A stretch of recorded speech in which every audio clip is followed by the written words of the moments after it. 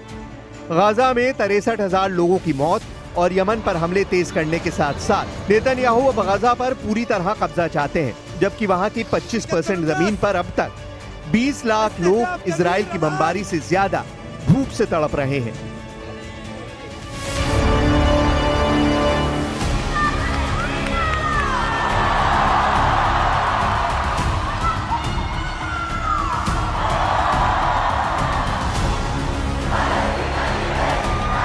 Gaza और फिलिस्तीन के समर्थन में मेक्सिको भी खड़ा हो गया है। मेक्सिको में हुई एक रैली में हजारों लोग इकट्ठा हुए। मेक्सिको सिटी के ज़ोकालो स्क्वायर पर इस मजमे को देखिए। गाजा में बमबारी का विरोध, एक फिलिस्तीन देश बनाने के समर्थन में ये लोग यहाँ पर जुटे हैं। एक रिपोर्ट के मुताबिक इस प्रदर्शन में 1,80,000 लोग जुटे। स्टेज पर वो लोग बुलाए गए जो गाजा से हैं। 36 सेकंड की ये वीडियो क्लिप इस वक्त सोशल मीडिया पर वायरल है।